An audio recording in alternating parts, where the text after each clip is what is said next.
And in fact, he pulled out and showed us a huge chest with several heads that stared at us horribly with glassy eyes. Whoa. Why are they here? I asked.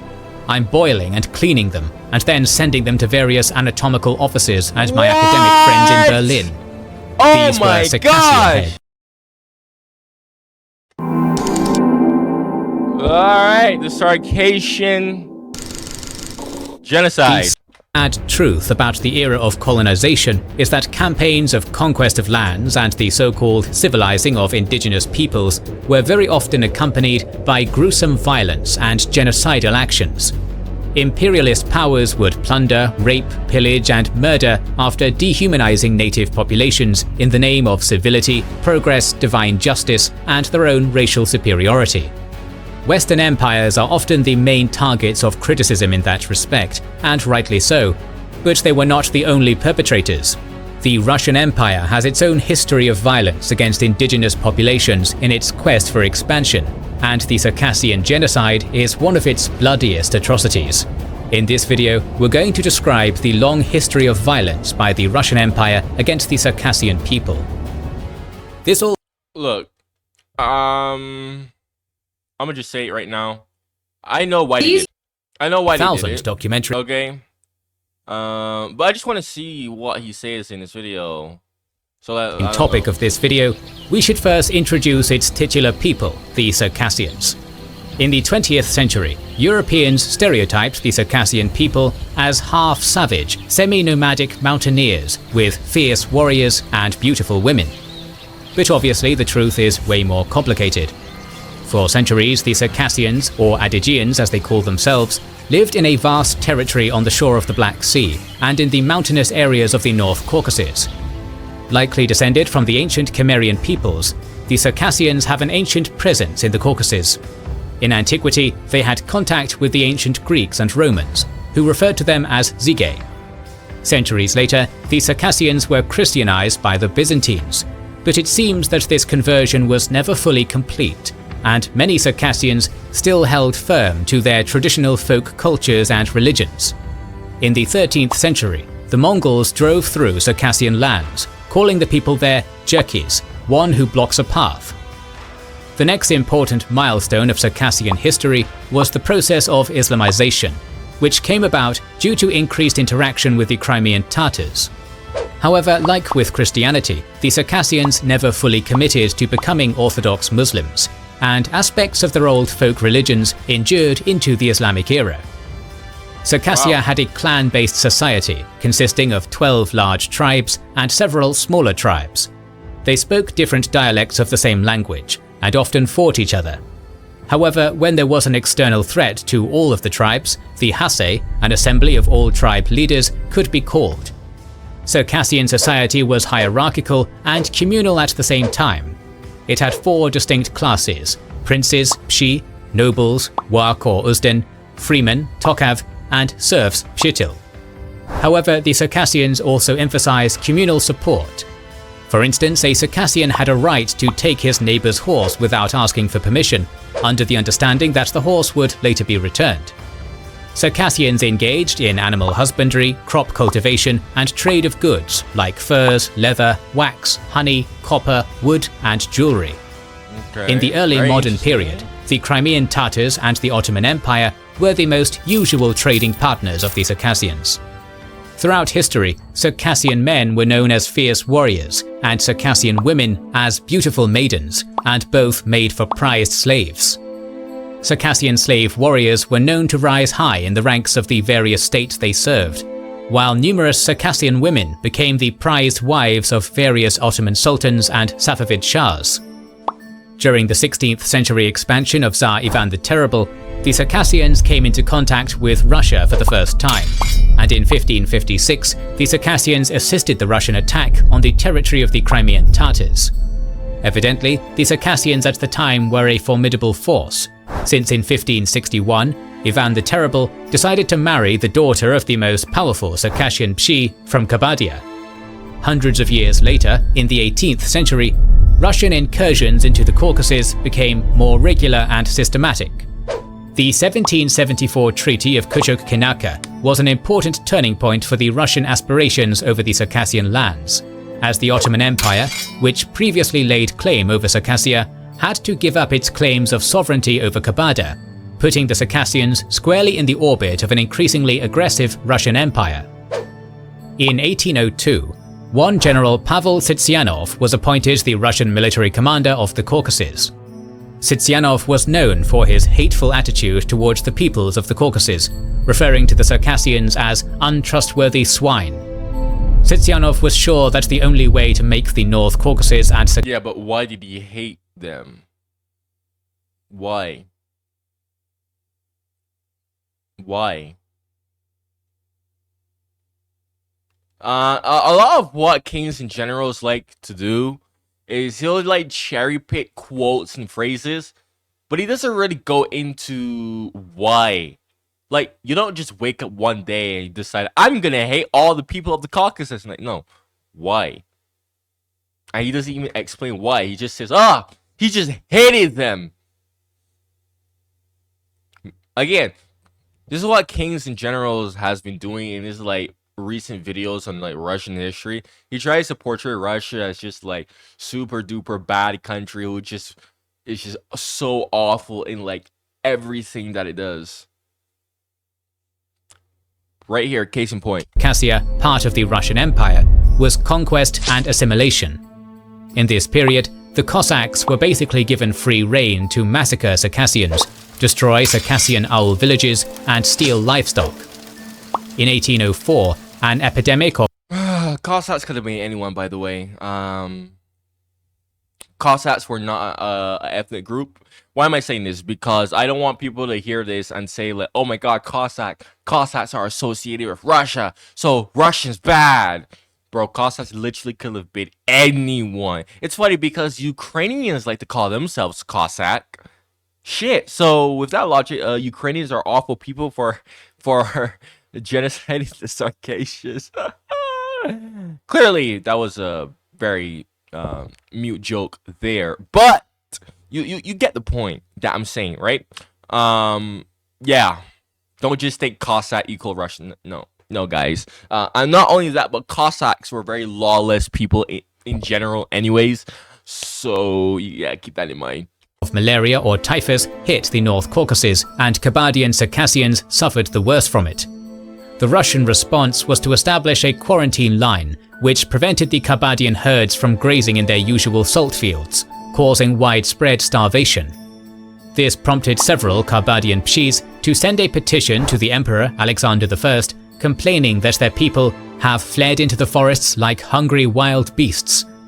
These pleas fell on deaf ears, and Russian military leaders in the Caucasus, like General Bulgakov and General Besek, continued inflicting death and misery on the Circassians. In 1810, General Bulgakov went into the Also, there's a reason why the Russians would eventually go and genocide the Circassians. But again, I just want to just reminding you guys. Also, why would you let them out from that quarantine? Let them out of that quarantine and potentially freaking have a whole pandemic in the Russian. No, the best they could, bruh. That's how a quarantine works. That's literally how a quarantine, bruh. I hope you guys know that, right? The logic of a quarantine is you need to stay over there because you are contagious as hell, and hopefully your body sorts that disease that's spreading like a wildfire. Everyone else around you, yeah, they're also, yeah, they gotta stay with you because they also might be contagious too. Like, bruh, that's literally quarantine. It's like, yeah, you're cooked. It's literally like you're cooked. Like if it kills you, shit. It's literally, bro, like nothing more, nothing less. Oh, we've been doing this throughout all. I mean, we literally did that with COVID, right? We did that with COVID. Shit, demonetized. But we did that with COVID where during the pandemic, people were literally forced to quarantine. And even if people didn't have COVID, but they were near someone or like living with someone with COVID, they had a quarantine too. And it's like, shit, well, if you didn't have it and you so happen to get it because you were quarantined with that person and you freaking like, you know, lose your life because of it. Oh well, bruh, that's literally quarantine 101. Kabardian lowlands on the pretext of avenging Circassian raids on the Cossacks. Many villages were destroyed. Thousands of Circassians were... Yes. On the No! This is why Russia would grow to hate the Circassians so much, because of the freaking raids that they were doing. The raids, and they were literally enslaving like so many people. Like, it just got to a boiling point where they just decided like, okay, yeah, no, we need to do something about this. Killed, and their livestock was seized and given to the Cossacks. The 1810 petition of the Kabardians to St. Petersburg shows the magnitude of destruction. 44,000 sheep, 6,000 head of cattle, nearly 10,000 homes, 1,000 farmsteads, and more than 100 mosques were destroyed during Bulgakov's campaign. Bulgakov was eventually reprimanded for these atrocities, but he was also the last Russian commander in the Caucasus to be punished for his actions. Okay, so we see here that Russia literally punished the guy. It's funny, right? How kings and generals will say, oh, wait, oh, he, like the Russian authorities actually like, you know, did something about what he did and punished him for it. But he was the last one. Why was he the last one? Why? Again, this is what he does. And, you know, kings and generals is so sneaky with it, right? Is he'll just drop this borderline misinformation or out of context stuff, and he'll quickly move on to like the next part of the video. So you don't really have time to think about it, right? You just think, oh, he was the last person to be punished, but nobody else? Wow, that sounds pretty terrible.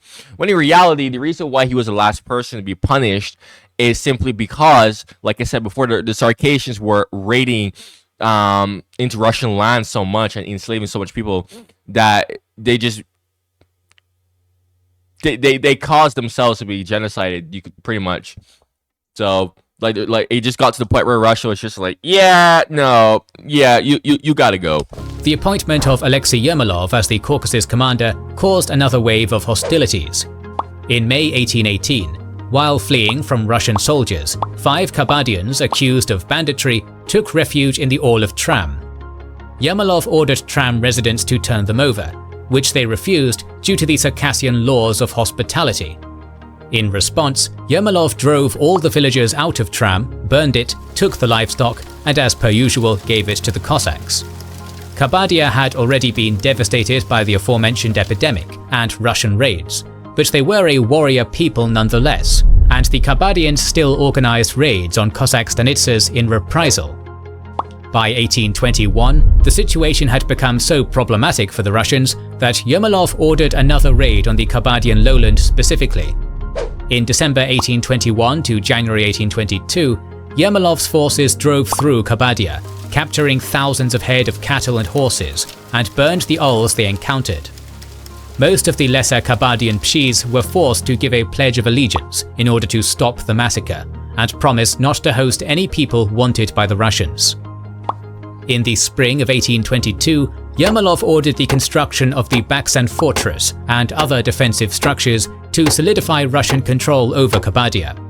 As a result of the Russian actions, the population of Kabardia, which was 300,000 in 1790, was reduced to about 30,000 in the 1820s, while swaths of their ancestral homeland of Lesser Kabardia were resettled by Cossacks and Ossetians.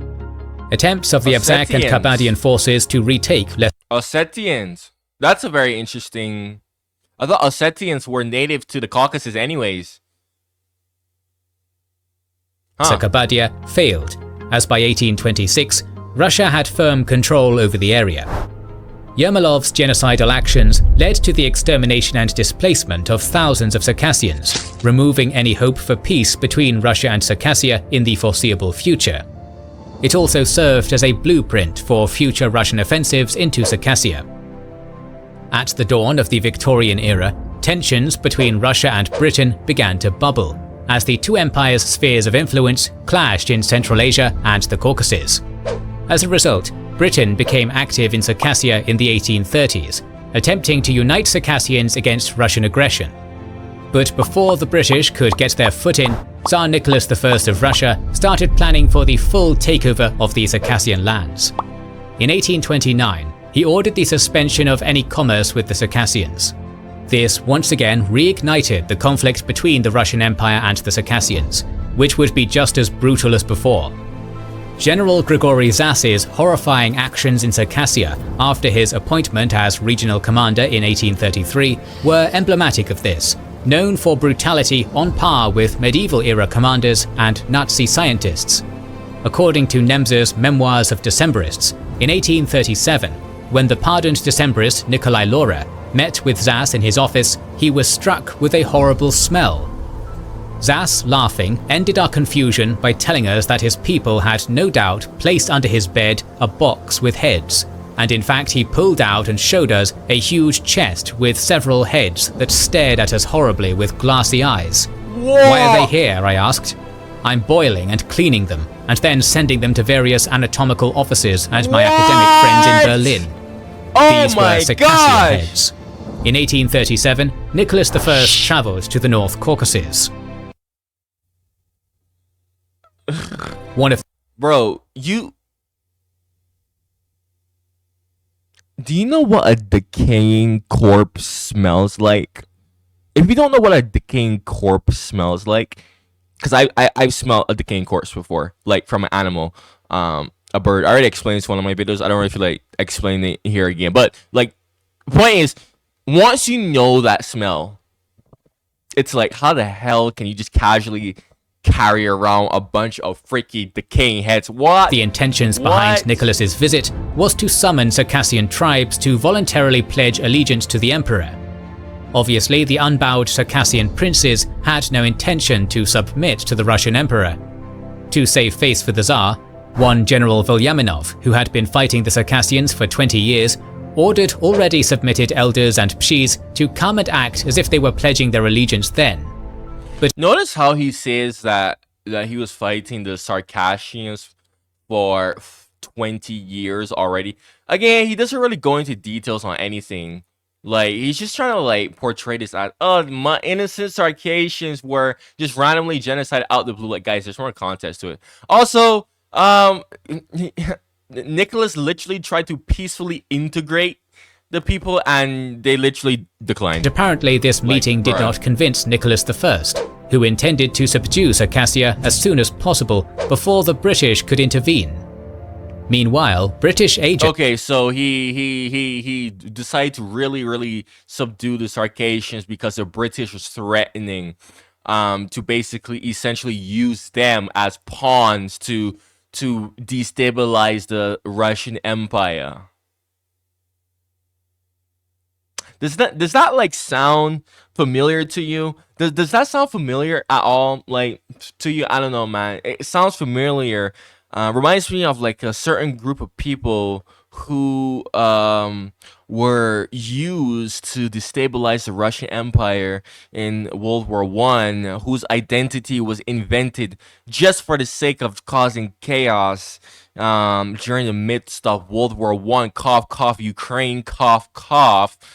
I don't know, man, but this is rhyming a lot to me. Cough, cough, Ukraine, cough, cough. I mean, like, seriously though, so many times where we see like so many foreign powers try to use ethnic groups to like destabilize the Russian Empire. Plenty of times, it wasn't just the Russian Empire either. They did it everywhere they went. This is a very common tactic throughout history, guys. Oh my gosh, Russia is basically defending itself to stop British influence from encroaching on its doorstep, and freaking basically essentially gonna just subjugate, because really and truly the British would have probably just subjugated these people anyways, man. Let's be real here. And this is coming from someone who's literally from a British Commonwealth country, and he loves his country, and he loves England, and he loves his Commonwealth. But I'm just being objective here, okay? Because it's the right thing to do. Because all of this bashing, Russia bad, blah, blah, blah, because of stupid, out of context nonsense, it just needs to stop, right? It just needs to stop, frankly speaking. So, you know, it is what it is, man. Like, Russia was just doing, basically just protecting itself from outside freaking forces, man. Acted on behalf of the British government to mobilize Circassians against the Russian invasion. In 1834, one David Urquhart... Wait, you hear that? You hear that, guys? You hear that? But apparently this meeting did not convince Nicholas I, who intended to subdue Circassia as soon as possible before the British could intervene. Meanwhile, British agents acted on behalf of the British government to mobilize Circassians against the Russian invasion.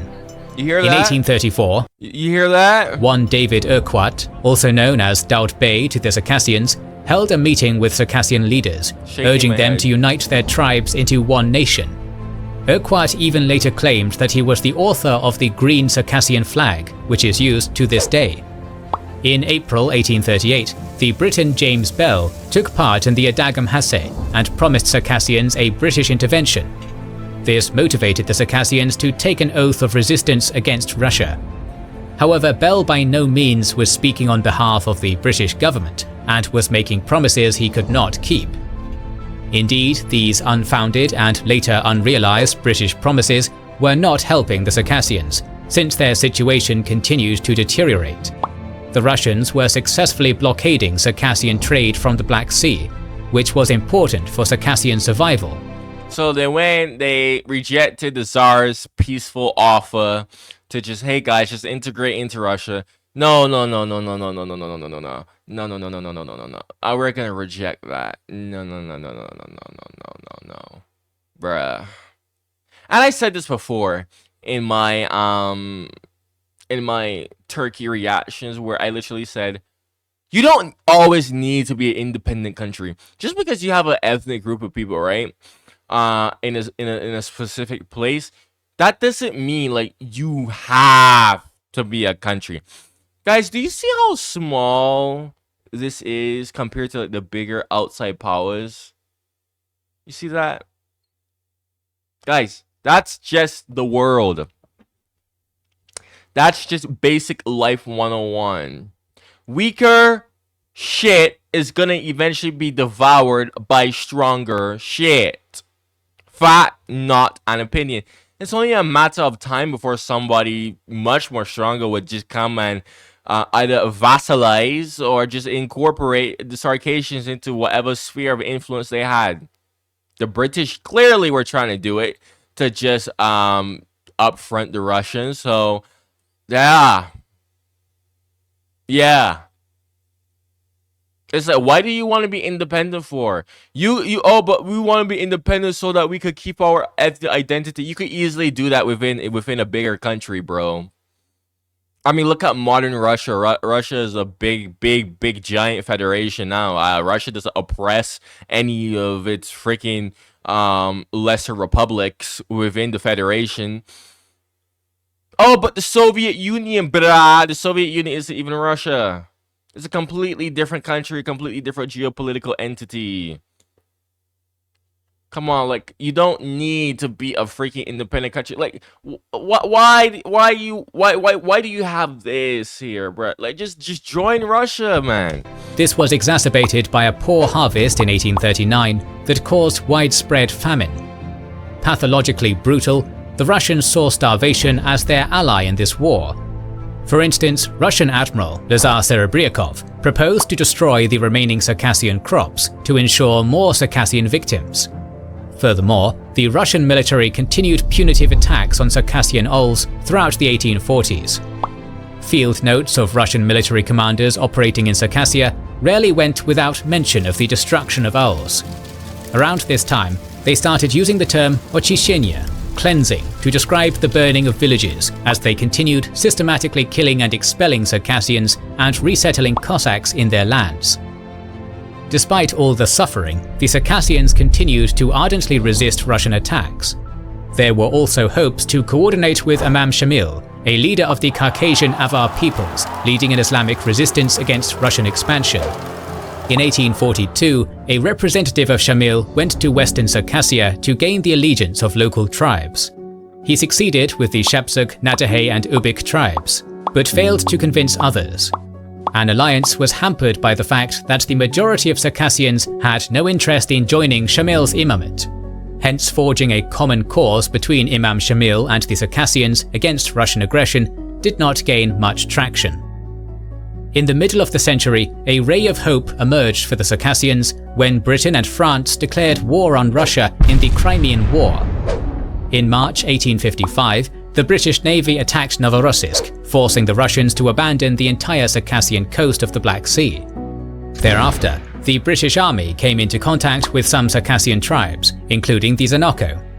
The British asked for permission to use the Zenoko fortress of Anapa, but the Zenoko refused, arguing it would be a violation of Circassian sovereignty. This was a bad decision. Bruh. If you give them permission to use it, then that's not a violation of your sovereignty. It would be a violation of your sovereignty if you didn't give them permission to use it and then they just go and use it anyways. That would be a violation of your sovereignty. It's like the whole conflict within Ukraine today. People say, oh, Russia is violating Ukraine's sovereignty. No, it's not, because the legitimate president of Ukraine was illegally overthrown and he asked for Russia to do something.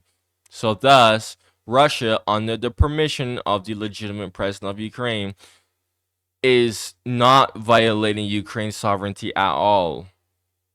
For it alienated a powerful... I swear, these Circassians just wanted to be extra, bro. They just, like, literally, just being extra, like, my sovereignty, like, oh, I'm so special, what, bro? Like, bro. Potential ally.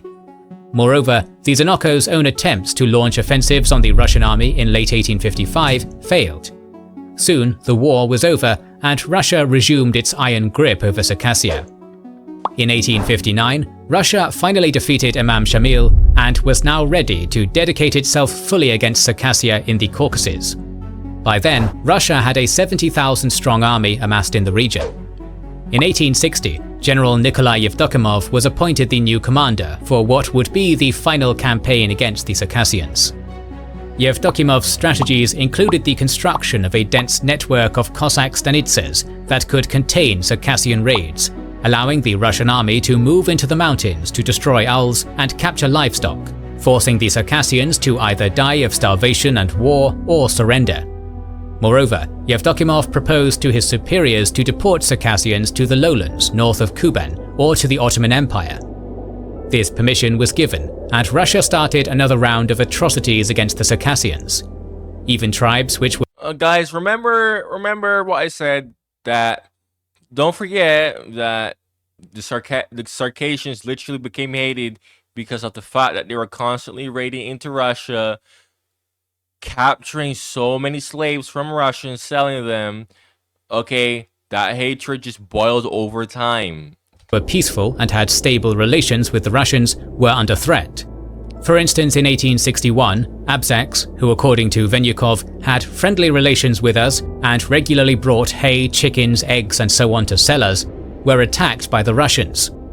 Abzak elders parleyed with Yevdokimov, stating their acceptance of Russian suzerainty, but this was ignored by the Russian commander. Evidently, some of the Russian offensives did not have any militarily strategic purpose, but were about cleansing the land of Circassians. In the late 1850s and early 1860s, Russia tried to conceal its plan to deport Circassians to Turkey under the pretext that they were sending them on a pilgrimage to Mecca. That's hilarious, because they tried to peacefully integrate them at first. They said no, they continued to resist them. Not only resist, but do what I said that they were doing, and then they're wondering, what? Russia is now trying to just completely get rid of us? Whoa, bruh. In 1859, 2,500 were sent to Mecca, and upon their return, their passports were confiscated. They were given a choice to return to the Ottoman Empire or be resettled in the Russian interior. By April 1860, the number of Circassian deportees became so high that the Ottoman government demanded Russia restrict emigration. Although Russia hesitated for a couple of months, it eventually continued deporting Circassians. The deportations and continued killings drove the Circassians to make one last attempt to face the enemy as a united front. On the 25th of June 1861, Circassian representatives gathered in Sochi to create a unified parliament and a government. Wait, Sochi? Like Sochi? Like the Russian city? Sochi? I don't know. I've heard of Sochi because I keep on hearing people say Sochi is such a nice place to go if you ever visit Russia. Sochi. Like, is it that the Sochi? Because I'm like, what the heck is Sochi? I've never heard of Sochi. And I know so much freaking Russian cities. I'm like, what the heck is that? How have I not heard of that? Saw some pictures of it. Looked nice. I'm like, whoa. Is it that? That's where it's located, in the Caucasus? There, Ottoman and British representatives again promised support and international recognition. But before anything could be done, General Kolyobakin's troops attacked and crushed the gathering Circassian resistance. In September 1861, Emperor Alexander II visited the Kuban region. There, a meeting with a Circassian delegation was organized. During the meeting, the Circassians stated their readiness to accept Russian sovereignty, but asked the Tsar to order the Russian army to stop building roads and fortifications, and relocate Cossack stanitsas from the Circassian herding routes.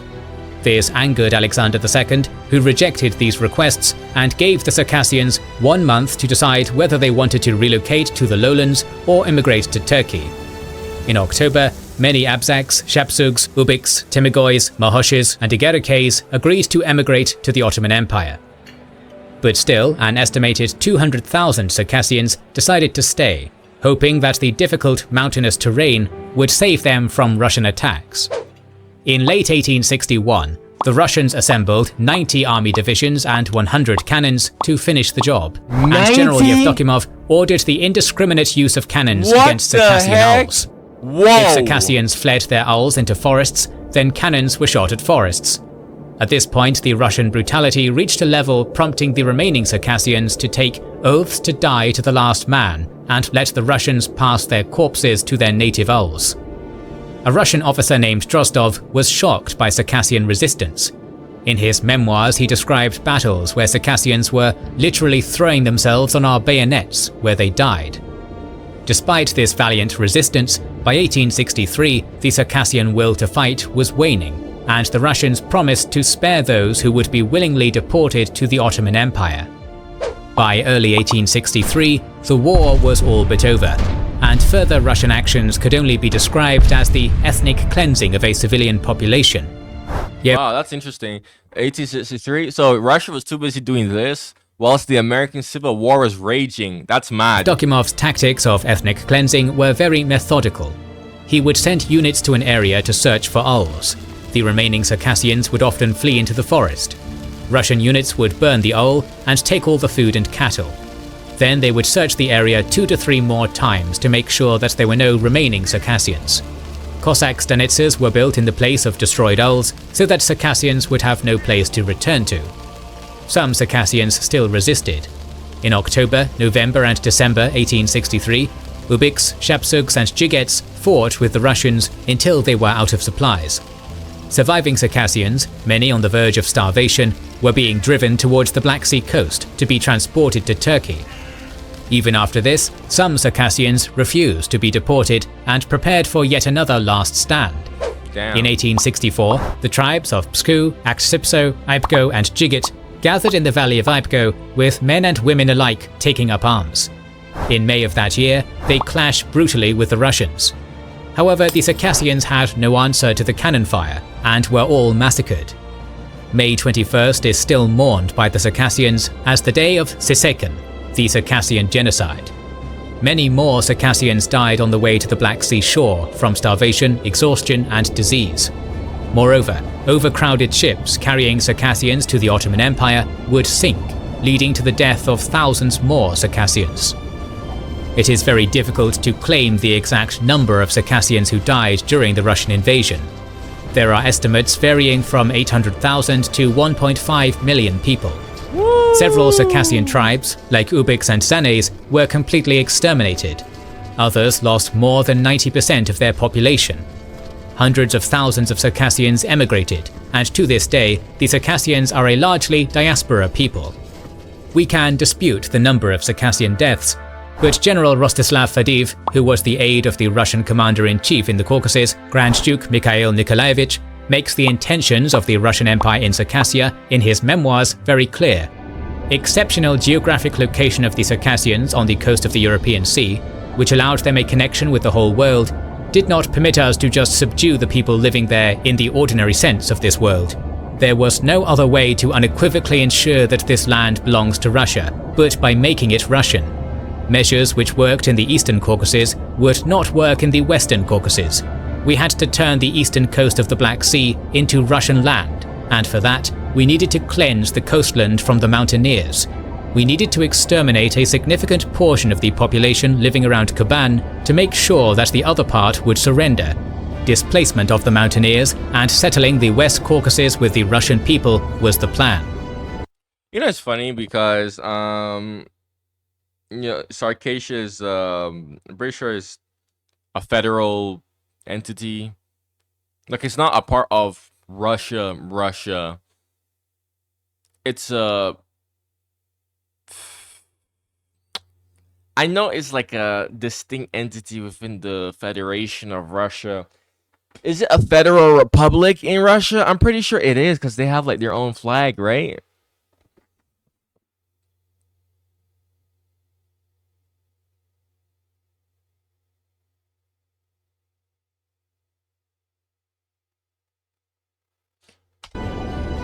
More videos on the early modern era are on. Well, he just completely cherry-picked one person's memoirs and what his opinion on the whole thing was. But like I said, like we see like why the Circassians were genocided in the first place. There are so much more reasons for that, but whatever. Good job, kings and generals, once again trying to make Russia look bad. Guys, if you like what I have to say in my videos, make sure you like and subscribe. If you have any other videos like this that you want me to react to, comment in the comments below. Eventually I'll do it. Check out my other Russia reactions on my channel. Thank you for watching and goodbye.